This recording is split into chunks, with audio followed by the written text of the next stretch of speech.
일본에서는 대기업과 중소기업 사이의 임금 격차가 한국만큼 높진 않아요. 한국의 양질의 일자리는 굉장히 지금 임금이 높은 거예요. 예. 제가 들은 농담이 대기업에 들어가서 거기서 사내 연애를 하면은 그때 이제 성골이 된다는 거예요. 참 불편한 진실이지만 무슨 네네. 말씀인지 알죠. 예. 그런데 이제 대기업 직원이 중소기업 직원과 결혼하게 되면 이제 진골로 떨어지는 것이고요. 그렇기 때문에 지금 양극화라는 것이 한국 대기업과 중소기업의 또 문제기도 하거든요. 네. 근데 이 중소기업이 과연 한국 사회에서 자기의 몫을 제대로 누리고 있는가?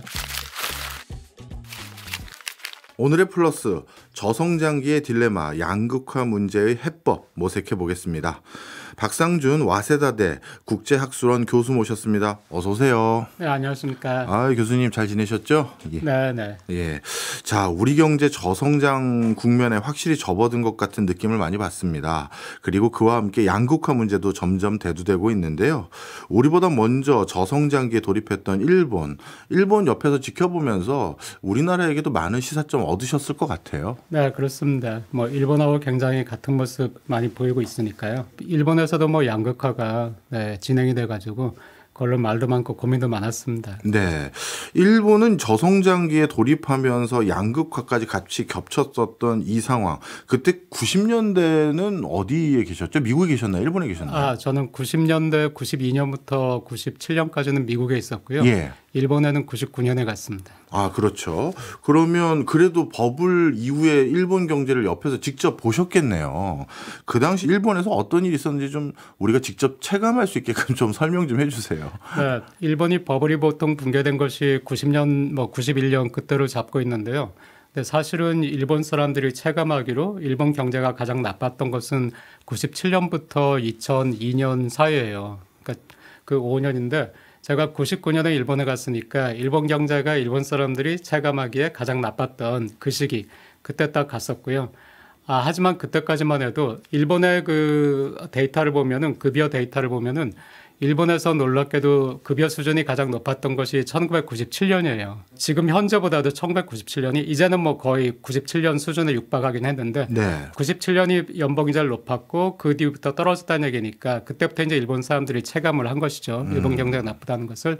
저는 딱 그때 갔으니까 아직은 연봉이 높을 때란 말이에요. 예. 그러니까 제가 처음에 일본 대학의 교수로 부임했을 때는 저하고 같은 경력이나 나이에 그 한국 교수님들보다 제 연봉이 한 1.5배 예. 그 이상 높았던 것 같아요. 근데 지금은 거의 비슷하고요. 그런데 또 한국에서는 그 대학 교수들 연봉이 굉장히 안 오른 그 직종이거든요. 안 오른 게 아니라 그냥 동결이죠. 그 학비가 동결됐기 때문에 그러니까 다른 분야에서는 굉장히 많이 한국이 올랐죠. 네, 올랐잖아요. 그러니까 처음 갔을 때는 1.5배, 1.6배였는데 그 당시에는 또 교수님들 월급이 다른 직종에 비해서 높을 때였어요. 예. 그런데도 불구하고 1.5배, 1.6배인데 지금은 교수님들 월급이 다른 직종에 비해서 높지 않을 때인데 제가 거의 같은 수준이니까 그게 일본 경제가 얼마나 그 사이 침체했었는지 얘기를 해준다고 생각을 해요. 그렇게 말씀해 주시니까 확 와닿네요. 자, 그런데 저희 같은 기성세대들 말고 일본에는 사토리 세대라고 해서 이게 우리나라의 M4 세대 같은 의미인 것 같긴 한데요.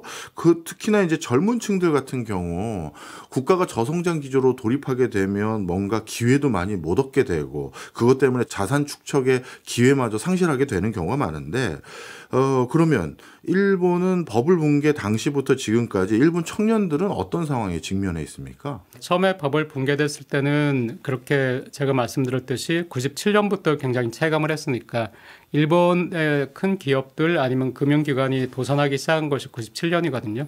그러니까 그 전까지는 경제가 조금씩 나빠지고 있었지만 크게 나쁘진 않았어요.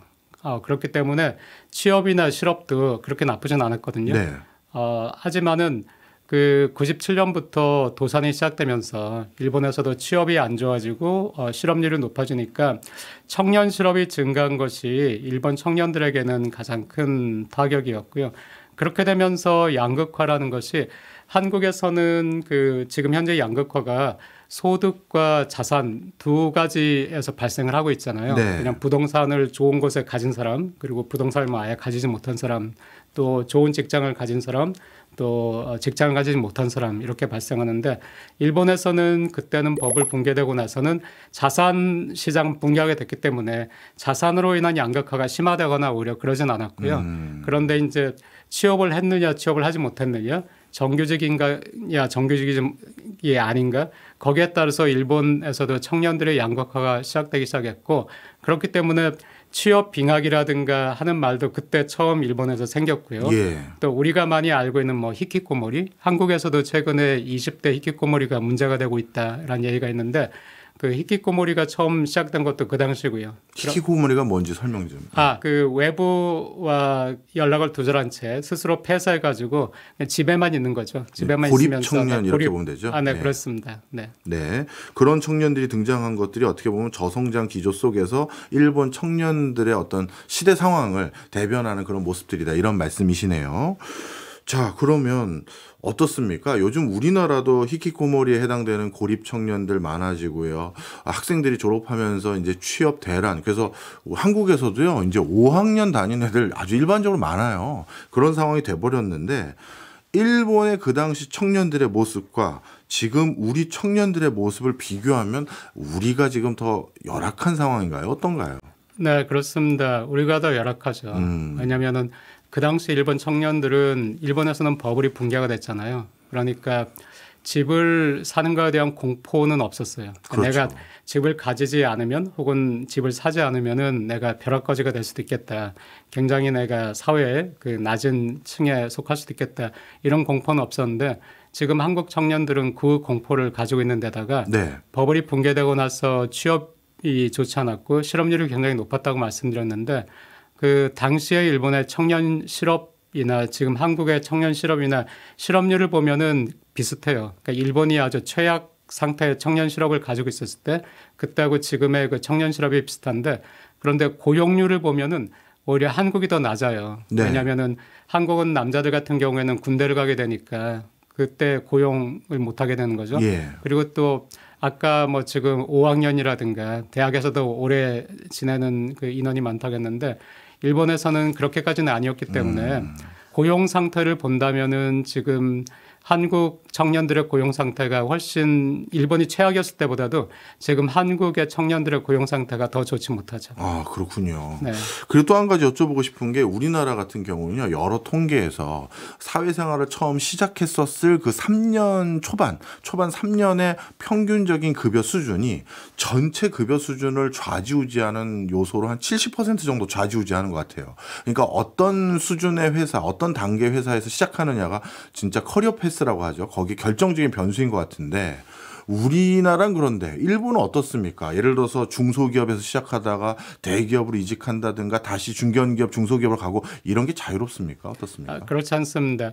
일본도 마찬가지고요. 지금 말씀하신 내가 대학을 졸업하고 나서 처음에 사회에 들어갈 때 그때 내가 어떤 직장이냐 어느 정도 연봉을 받느냐 이것이 일생에 걸쳐서 영향을 미친다는 것은 미국 연구에서도 미국 데이터를 이용한 연구에서도 똑같이 나오거든요. 그러니까 전 세계적인 현상이라고 할 수 있겠고요. 일본도 마찬가지예요. 그런데 한 가지 좀 한국 청년들이 좀 더 안타까운 것은 일본에서는 하지만 대기업과 중소기업 사이의 임금 격차가 한국만큼 높진 않아요. 네. 오히려 한국이 예외적이죠. 왜냐하면 미국이나 독일이나 일본 데이터는 비슷해요. 네. 대기업과 중소기업의 임금 격차가. 그렇기 때문에 일본에서도 내가 처음에 중소기업을 들어가느냐 아니면 대기업을 들어가느냐 하는 거에 따라서 내 일생에 걸친 소득이 영향을 받지만은 그것이 한국만큼 큰 영향을 받지는 않는다는 거죠. 네. 그러니까 더 한국에서 어떻게 해서든지 대기업에 가기 위해서 더 노력을 많이 해야 되고 그런 것이 또 그렇기 때문에 자꾸 취업을 유예하게 되죠. 처음에 좋은 직장을 잡으려고. 예. 그것이 아마 한국 청년들의 고용률을 낮추는 원인도 되지 않나 그렇게 생각을 합니다. 네. 여기서 그러면 우리나라 대기업과 중소기업의 임금 격차가 대기업이 많이 주는 겁니까? 아니면 중소기업이 다른 나라 중소기업에 비해서 덜 주는 겁니까? 지금 일본과만 비교를 한다면요. 예. 한국의 대기업은 일본의 대기업보다 더 많이 주고요. 아, 예. 한국의 중소기업은 일본의 중소기업보다 적게 줍니다. 아, 네, 예. 그런데 한 가지 또 여기서 좀 더 이해가 필요한 부분이 초봉이 특히 차이가 많이 나요. 그래요. 네. 한국 대기업과 일본 대기업을 비교를 한다면은 아마 일본 대기업이 초봉은 한국의 한 60% 정도밖에 주지 않을 거예요. 그러니까 한국 학생들도 깜짝 놀라요. 일본이 지금 취업이 잘 되니까 일본 취업을 희망하는 친구들도 있는데 예. 연봉을 보면은 한국 연봉에 비해서 너무 낮거든요. 예. 네. 그런데 이제 중소기업이 되면은 초봉이라 하더라도 한국과 뭐 큰 차이가 없겠죠. 저쪽은 초봉이 낮은 상태니까. 네. 하지만은 일본 친구들은 훨씬 더 일찍 그 커리어를 시작해요. 예. 대학을 4년 만에 끝내고 뭐 군대도 없고 그리고 금방 취업이 되니까요. 그리고 또 일본에서는 지금 정년이 되게 65세인데 65세까지 예를 들어서 20대 초반에 취업을 해서 65세까지니까 굉장히 커리어가 길죠. 네. 네. 그 긴 커리어 동안 받는 평생에 걸친 연봉이라는 개념이 있는데 그 평생에 걸친 급여, 평생에 걸친 연봉 면에서는 대기업이든 중소기업이든 일본이 한국보다 많다고 할 수 있습니다. 그렇겠네요. 네. 자, 말씀을 듣고 보니까 우리 청년들이 직면하고 있는 이 경제 상황이라는 게 정말 열악하구나라는 생각이 다시 한번 들게 되는데요. 그래서 그런지 우리나라 청년들의 가장 큰 고민, 취업, 그리고 이 취업이 해결된다 하더라도 내 집장만 요원하다. 그리고 결혼하는 것도 어떻게 보면 요즘 대기업 다니는 사람들도 저는 집을 못 장만해서 아직 결혼을 못 한다라든가 뭐 이런 소리를 많이들 하십니다. 일본 청년들은 이렇게 여쭤보면 너무 노골적인지 모르겠습니다만 궁금해하실 것 같아서 집 없어도 장가 갈 수 있는지 그리고 취업을 조금 흔히 말해서 이름이 알려진 회사가 아니어도 장가 가는데 문제 없는지 그것도 궁금합니다. 네. 우선 제가 99년에 일본에 갔다고 말씀드렸는데 25년쯤 됐으니까 그 25년 사이에 상황이 많이 변했죠. 네. 처음에 99년 그 당시에는 일본도 경제가 되게 안 좋았고요. 청년 실업이 굉장히 높았고 그리고 또 리만샥이 왔을 때 2009년 10년 이때도 청년 실업이 굉장히 높았어요. 예. 그래가지고 청년들이 그 취업을 하는데 어려움을 겪으니까 네, 결혼도 뭐 연애도 그 어려움을 겪었고요.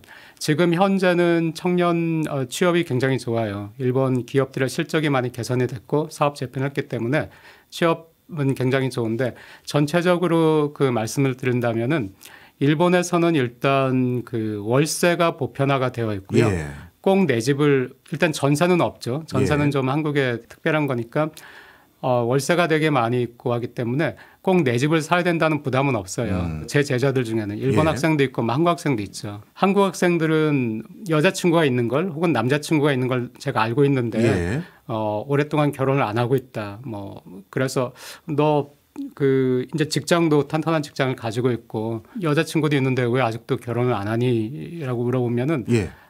대부분이 집 때문이라고 얘기를 해요. 그렇겠죠. 아직까지는 여자친구하고 제 저축만 가지고는 서울에 뭐 괜찮은 곳에 전세도 어렵기 때문에 네, 그래서 저희가 좀 고민 중이다 뭐 이런 얘기를 하는데 일본 학생에게서 집 문제 때문에 결혼이 고민이다 하는 얘기는 들어온 적이 없어요. 예. 일본 학생들은 뭐 여자친구나 남자친구가 없거나 예. 아니면 깨졌거나 그래서 지금 결혼을 안 한다고 하고 있기 때문에 그래서 실제로 결혼하는 친구들 일본도 결혼을 적게 하는 편이고 예. 아이를 적게 낳는 편이지만 한국보다는 뭐 결혼율도 출산율도 높긴 하죠. 그런데 결혼하는 친구들의 그 결혼 연령을 보면은 한국보다 낮아요. 좀 더 일찍 그냥 20대에도 뭐 20대 중후반에도 결혼을 원한다면은 네, 둘이 충분히 뭐 합의가 된다면은 결혼을 하거든요. 그리고 네. 처음에는 그냥 월세에 살고 예. 나중에 어느 정도 자기들이 이제 저축이 마련이 되면은 뭐 30대 뭐 초반 정도라 하더라도 론을 받아가지고 도쿄에서 뭐 웬만한 뭐 적당한 직장인이 살 만한 그런 곳에 아파트를 산다는 것이 그렇게 어렵지 않아요. 그 두 가지 여쭤보겠습니다. 그러면 지금 말씀을 쭉 경제적인 관점에서 여쭤봤는데 한국과 일본이 비슷한 면도 있고 다른 면도 있어 보여요. 그런데 그 결혼에 대해서는 이게 경제적인 게 아니라 문화적인 차이도 좀 있어 보이는데 맞습니까? 네, 그게 왜 그렇게 형성이 됐는지를 모르겠어요. 그래서 제가 얼마 전에 한 뭐 경제 유튜브에게서 들은 얘기인데 어쩌면은 한국이 굉장히 특이한 걸 수도 있겠다. 예. 왜냐하면은 일본에서는 한국만큼 그 육아에 대한 공포, 예. 결혼에 대한 공포, 집에 대한 공포 이게 한국만큼 있지는 않거든요. 그러니까 또 아이를 가진다 하더라도 아이를 위해서 뭐 육아휴직을 한다든가 내 직장을 조금 연봉이 낮은 곳으로 옮긴다든가 하는 거에 대해서 그렇게까지 공포라든가 거부감이 없는데 한국 같은 경우에는 그 결혼으로 인해서 육아로 인해서 내 인생에 데미지가 가지 않을까 하는 공포가 큰데 그게 왜 한국에서 그렇게 형성됐는지 문화적인 아니면 뭐 소셜 사이콜로지라든가 그런 면에서는 제가 이해는 못 하겠는데 네. 지금 한국 사회가 가지고 있는 그런 공포감, 예. 네, 그것이 굉장히 저는 특이하고 우리가 극복해야 될 과제긴 한데 네. 우리가 이런 문화 속에서 살고 있기 때문에 그냥 그러려니 하고 있지만 이게 외국과 비교한다면은 정상이 아니라고 생각을 해요. 예. 그렇기 때문에 정상이 아니라는 전제하에서 이걸 어떻게 고칠 것인가 극복할 것인가 하는 논의가 진행이 돼야 되지 않나 그렇게 생각을 합니다. 네. 그리고 좀 전에 말씀 주시는 과정에서 일본에서는 론도 잘 나온다 이런 말씀 주셨잖아요.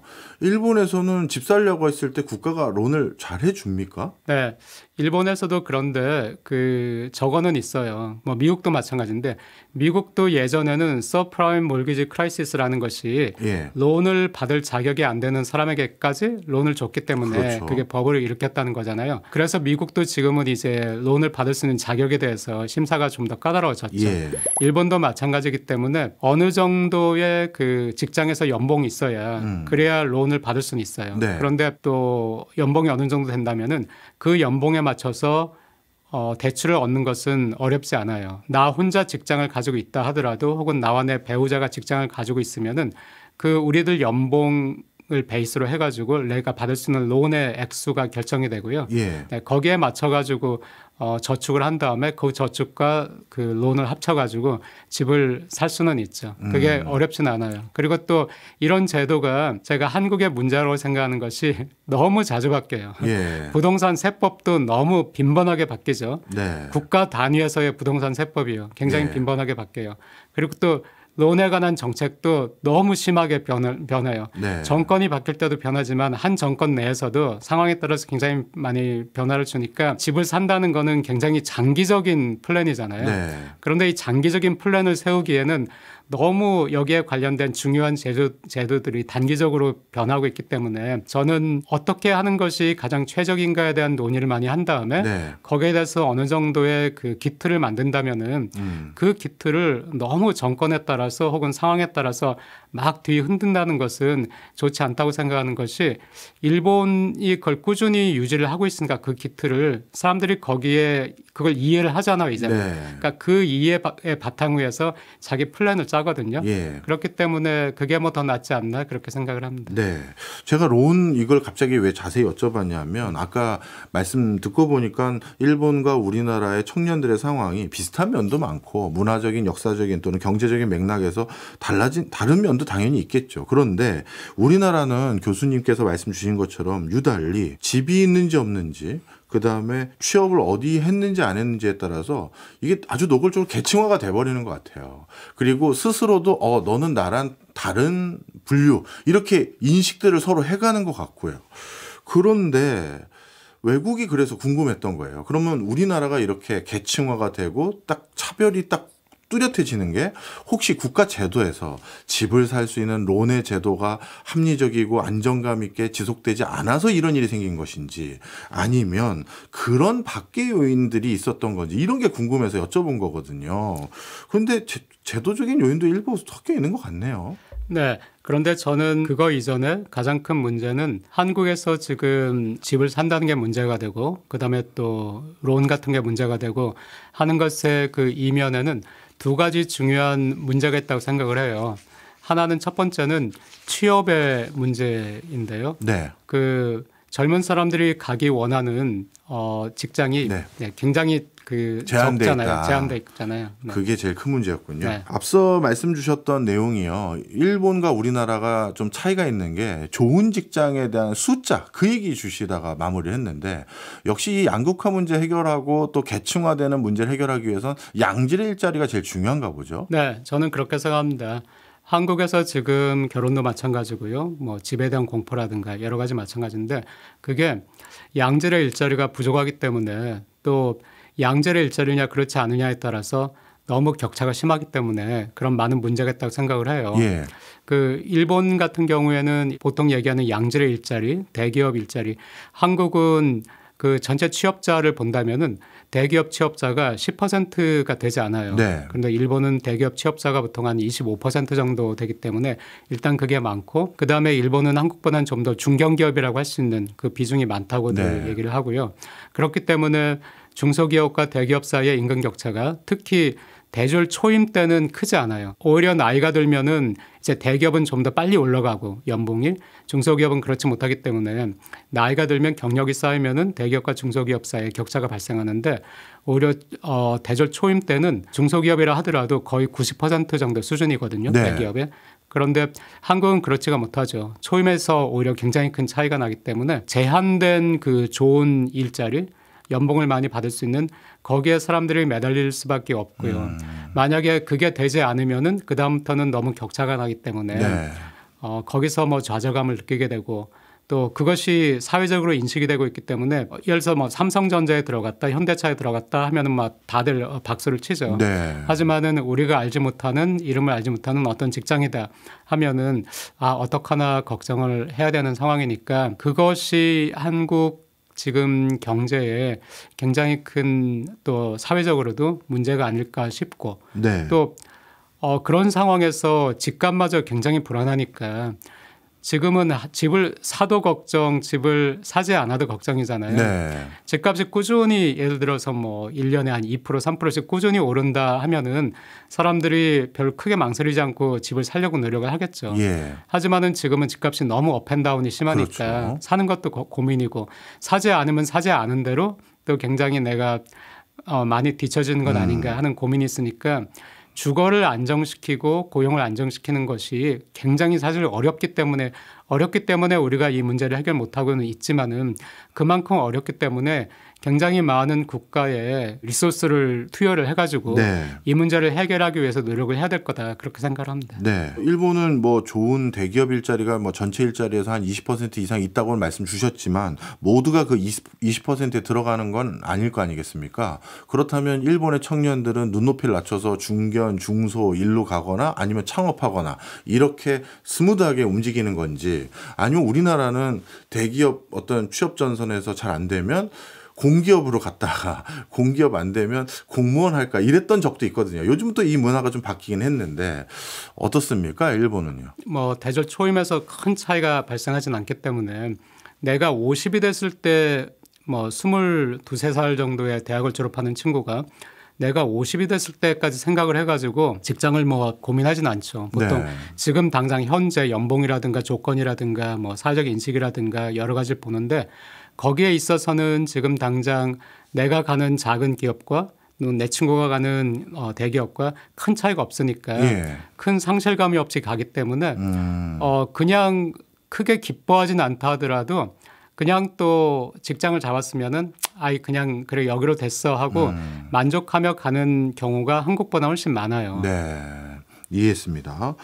그러고 또 한 가지 궁금한 게요. 일본은 새로운 좋은 일자리가 계속 생겨나는 건지가 궁금한 게, 우리나라는 슬슬 일자리를 두고 세대 갈등에 대한 분위기도 있거든요. 정년 연장되면 뭐 청년 일자리 지금도 부족한데 그것마저도 더 쉽게 못 얻는 거 아니냐, 이런 분위기가 있는데, 일본은 훨씬 더 초고령 사회가 오래 전개됐던 국가인데 그런 갈등은 없었나요? 곳간에서 인심이 난다 그러잖아요. 예. 그러니까 일본에서도 상황이 안 좋을 때는 그런 갈등이 있었습니다.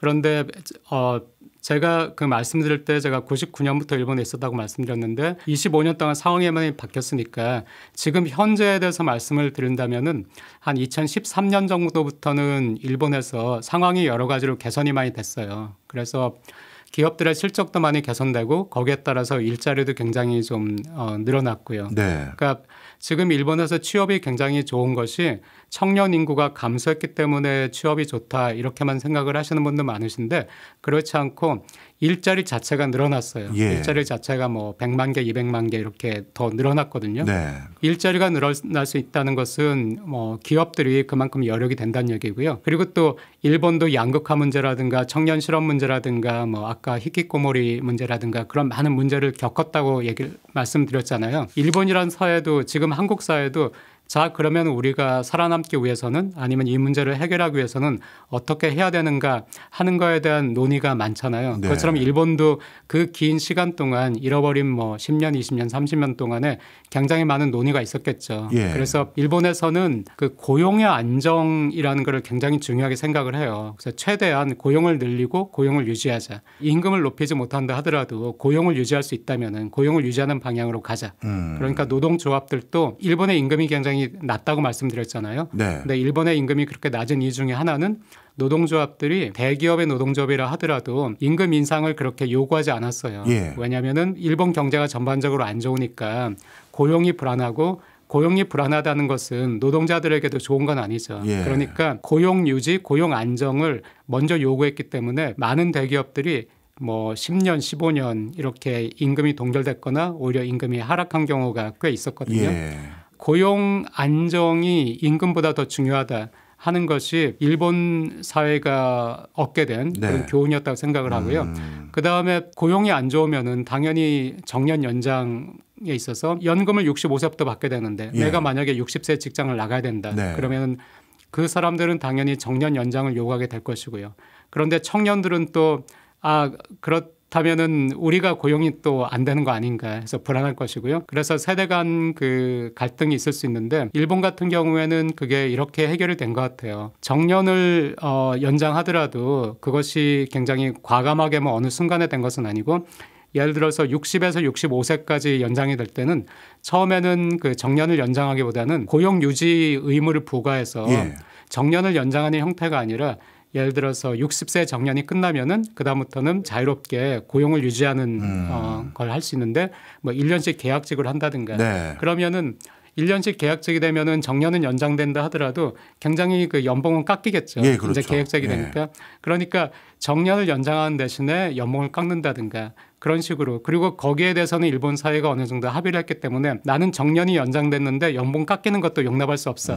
이렇게는 가지 않았어요. 예. 그다음에 다시 또 전반적으로 이제 정년이 65세에 정착이 됐단 말이에요. 예. 그 다음부터는 이제 70세까지 또 늘리고 있는데 똑같은 방식을 택하고 있어요. 65세부터 70세까지는 계약직이라든가 해서 그리고 또 일본에서는 그 한국의 대법원에 해당되죠. 거기서 네. 확정 판결이 난 것도 연봉을 깎이는 거에 대해서 정년이 연장된 대신에 같은 일을 하는데도 불구하고 연봉이 깎였다 하는 거에 대해서 연봉을 깎는 것이 합리적이다. 용인할 수 있다는 판결을 내렸거든요. 네. 그게 굉장히 인상적인 게 당신이 그 정년을 연장할 수 있었던 것은 우리 사회가 그렇게 합의를 했기 때문이다. 예. 우리 사회가 정년을 연장하자고 합의를 했다.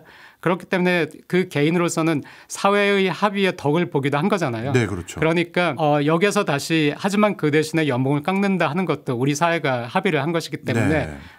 그것도 개인으로선 받아들이는 것이 타당하지 않은가 했기 때문에 그렇게 하다 보니까 임금은 늘지 않지만은 기업의 실적이 좋아지는데 임금은 별로 늘지 않지만은 실적이 좋아지니까 그렇다면 좀 더 고용할 여력이 생기는 거잖아요. 예. 그럼 일자리가 늘게 되고 또 일본이 굉장히 많이 노력한 것이 시간을 줄이는 거였거든요. 예. 노동 시간을. 그래서 지금은 굉장히 많이 줄었죠. 지금은 오히려 OECD 평균보다도 일본의 노동 시간이 낮은데 예. 그렇게 노동 시간을 줄이면은 또 그만큼 기업 입장에서는 사람이 더 필요할 수도 있잖아요. 예. 네. 그것도 일자리를 늘리는 수단이 되고 또 한 가지는 일본에서도 정규직과 비정규직을 가지고 굉장히 고민이 많았어요. 왜냐하면 네. 일본에서의 양극화라는 것은 취업자와 실업자 또 취업자 사이에서는 정규직과 비정규직 여기에서 양극화가 발생을 했기 때문에 네. 그렇다면 비정규직을 전부 정규직으로 전환할 것인가 하는 거에 대해서도 지금 일본 사회는 비정규직이든 무조건 일자리는 늘어나는 게 좋다라는 생각이에요. 그래서 정규직이 비정규직이 되는 것은 당연히 좋은 건 아니죠. 예. 정규직이.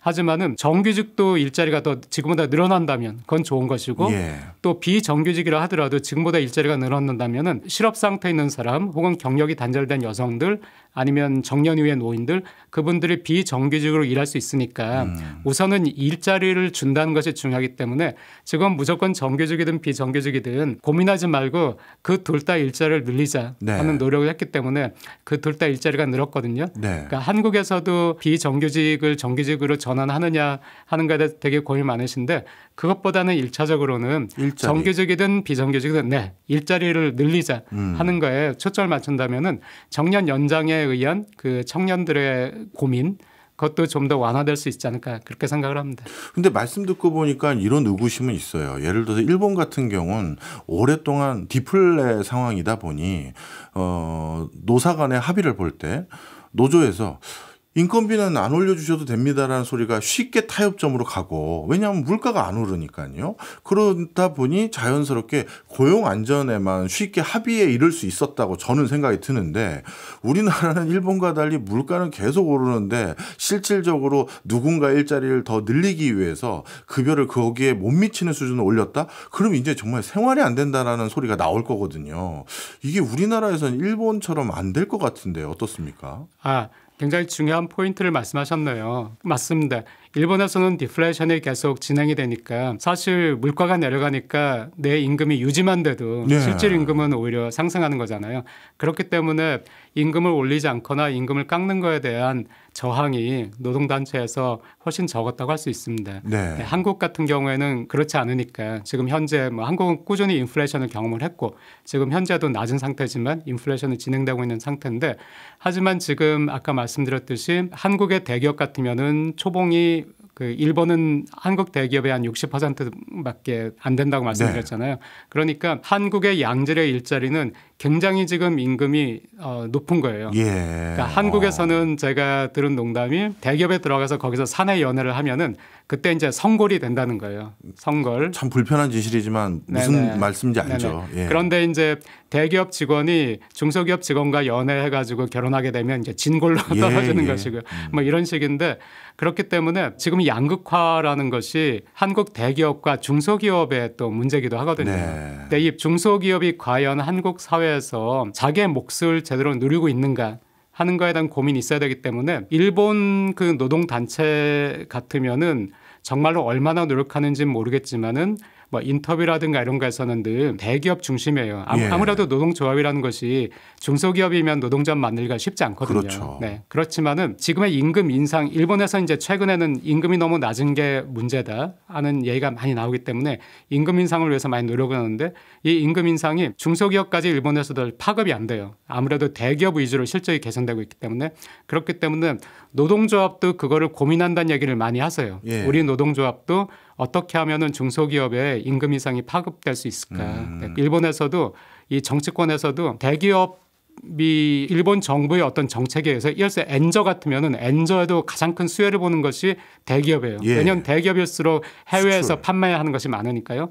그렇기 때문에 엔저는 어떤 국가 정책이라든가 그런 상황 속에서 발생한 것인데, 이거의 수혜를 대기업만 받게 되고 중소기업은 받지 못하게 된다는 것은 뭔가 이게 정의에 맞지 않는다, 불평등하다 하는 것 때문에 이런 경우에 대기업이 어떻게 그 이익을 중소기업과 공유할 수 있는가 하는 거에 고민이 많거든요. 그러니까 한국은 더 특히 이런 고민을 많이 해야 될 것 같아요. 네. 근데 또 앞서 일본은 대기업이 한 25% 된다고 말씀 주셨잖아요. 근데 일본은 진짜 소수의 엄청난 대기업들이 안 하는 사업이 없어요. 진짜 어떤 경우는.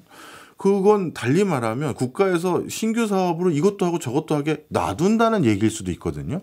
근데 우리나라는 중소기업 적합 업종이라는 게 있어요.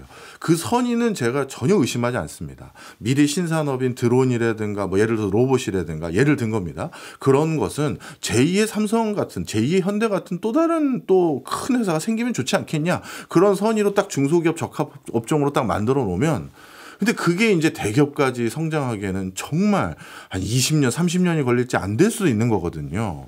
그래서 우리는 처음부터 형평성을 기했던 거고, 일본을 보니까 좋은 일자리 많이 생긴 게 대기업이라고 한다면 대기업이 그 미래 신산업을 편하게 다 할 수 있게 해준 거고, 이게 뭐가 맞을까요? 한국에서 제한이라는 것이 중소기업 적합 업종이라고 하는 것이 어디에 특화되는지는 제가 모르겠는데요. 근데 지금 방금 말씀하신 거로 로봇이나 만약에 드론 같은 것이 이것은 중소기업에 맡게 된다면 한든 얘기가 한국에 있다면은 저는 그것은 전혀 맞지 않다고 생각을 해요. 왜냐하면 일본에서는 지금 제가 실적이 많이 개선이 됐다고 했잖아요. 일본에서도 기업들이 굉장히 많이 어려웠죠. 그리고 많은 기업들이 도산도 하고, 우리가 아는 유명한 기업들도 샤프나 도시바나 도산을 했거나 도산 이후에 재생하거나 하고 있는데, 그런 와중에서 일본도 사업 재편을 굉장히 많이 했어요. 네. 사업 재편을 많이 하면서 이제 미래 산업 쪽으로 많이 움직였죠. 예. 소니도 뭐 위성 사업이라든가 그쪽으로 많이 하고요. 드론이라든가 로봇이라든가 일본에서도 굉장히 많이 하고 있는데 이쪽은 아무래도 대기업에 거대한 투자가 없으면은 어려운 부분이잖아요. 신사업이니까. 그러니까 그런 부분에 있어서 뭐 중소기업 뭐 적합 업종이다 해가지고 어떤 규제가 있지는 않아요. 일본에서는 오히려 지금 많은 뉴스를 들으셨겠지만 일본에서 반도체 같은 경우에는 뭐 엄청나게 정부에서 예산을 쏟아가지고 서포트를 하고 있고요.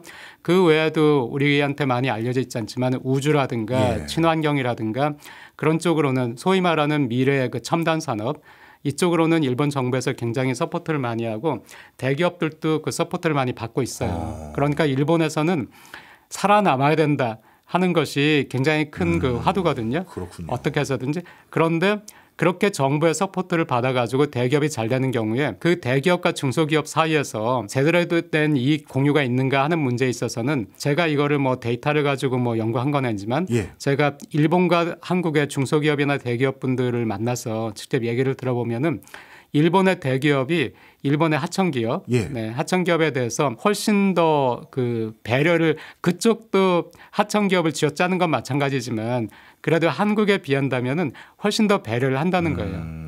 대기업이 만약에 뭐 소위 말하는 골목 상권을 침해한다. 이거는 뭐 문제가 왜냐하면 그건 대기업 차원에서 지금 미래 산업으로 나가야 되고 더 도전을 해야 되는데 오히려 뭐 골목 상권을 침해한다. 이거 좀 우습다고 생각을 하는데 미래 그 산업에 진출하면서 뭐 사업 재편을 하겠다는 대기업에 뭐 재갈을 물릴 필요는 전혀 없다고 생각을 해요. 하지만은 중소기업과 하청기업과 자기들의 그 이익을 성과를 공유하느냐 하는 것은 한국이 좀 더 하청기업에 대해서 더 빡빡하게 하고 있지 않는가 하는 의심은 하고 있습니다. 그렇군요.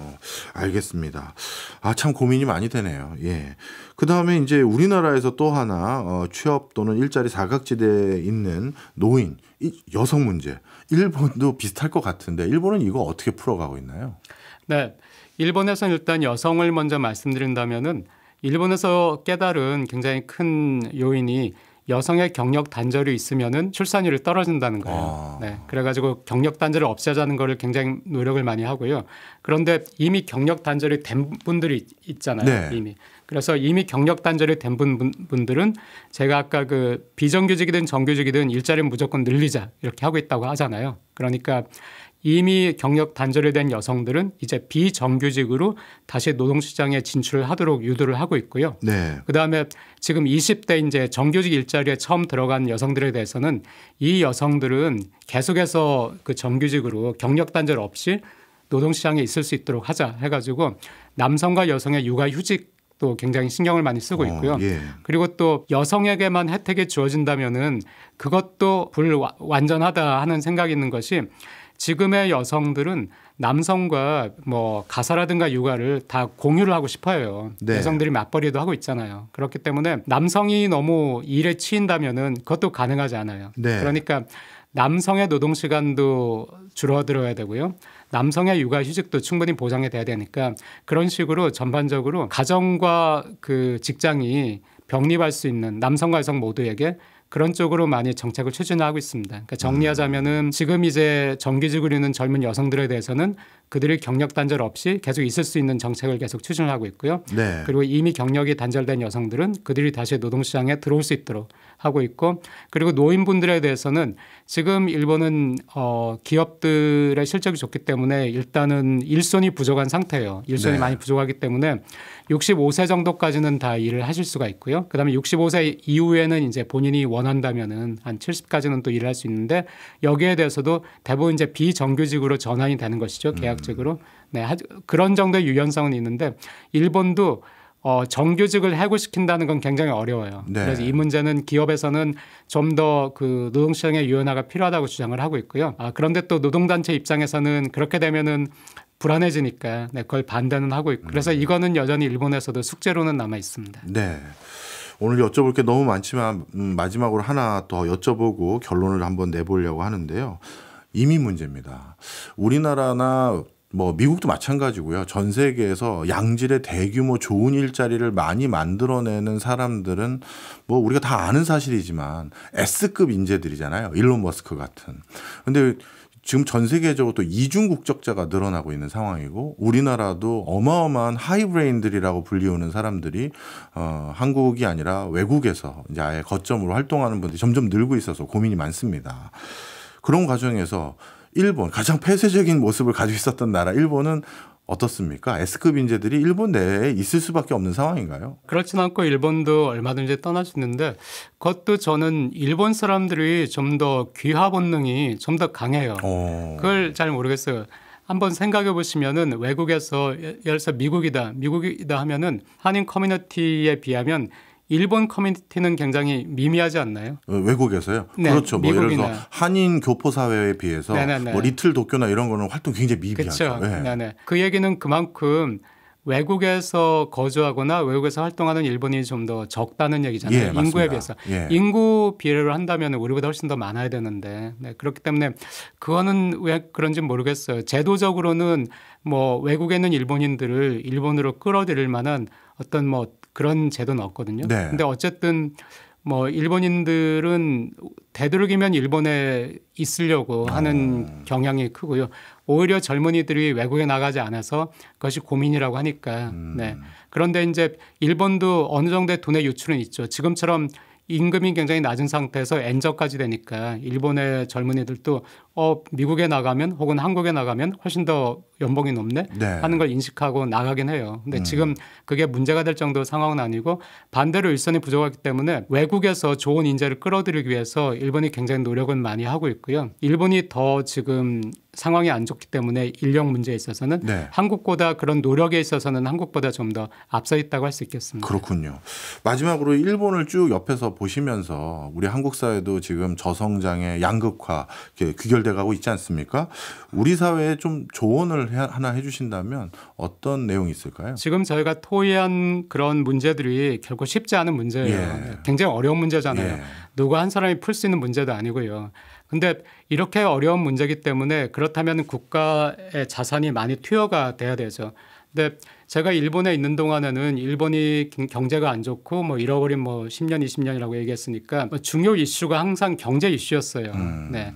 그래서 뭐 선거가 있을 때마다 경제에 관해서 굉장히 정규직과 비정규직 문제 어떻게 할 것인가, 비정규직을 정규직으로 전환을 해야 되는 것인가, 뭐 정년을 연장을 해야 되는 것인가, 연금 문제는 어떻게 되는 것인가, 청년 실업 이게 뭐 선거 때마다 늘 이게 이슈였어요. 그러니까 서로 뭐 자민당 내에서 개파 간에 서로 뭐 싸운다면 이걸 가지고 아니면 자민당과 민주당이 서로 싸운다면 이걸 가지고 싸웠거든요. 그리고 또 뭐 일본에서 일하는 방식의 개혁이라든가 노동 시간을 뭐 줄이자라든가 아니면은 최근에는 뭐 임금을 올리자든가 하는 것이 정부 차원에서 수상이 막 드라이브를 걸거든요. 근데 한국에서는 우리가 계속 문제야라고 하지만은 정말 제가 이해할 수 없는 것이 하지만은 중요한 그 정치적 이슈가 있을 때마다 선거가 있을 때마다 결국에 이슈가 되는 것은 굉장히 많은 스캔들이 이슈가 되는 것이지 네. 개인적인 이렇게 중요한 경제적인 문제들은 크게 이슈가 안 되고 역대 대통령들도 출산율 정말 문제야 뭐가 문제야라고 하지만은 이거에 대해서 일본에서 일본의 정치가나 일본의 수상이 걸고 있는 것 같은 그런 강력한 드라이브 내가 나서 가지고 그래 내가 막 이거를 힘을 실어주고 이 예. 실무자들에게 하면서 이거를 한번 어떻게 해보겠다 하는 그런 노력이 보이지 않기 때문에 왜 이 문제들로 우리 모두가 고통을 받고 있는데 이 고통받고 있는 문제에 우리의 총력을 기울여서 해결하려고 하지 않으시나요 하고 저는 늘 한국 사회에 묻고 있어요. 네, 맞습니다. 저도 그게 참 아쉽는데 오늘 그 교수님의 말씀이 화두가 됐으면 하는 바람입니다. 예, 지금까지 박상준 와세다대 국제학술원 교수였습니다. 고맙습니다. 감사합니다.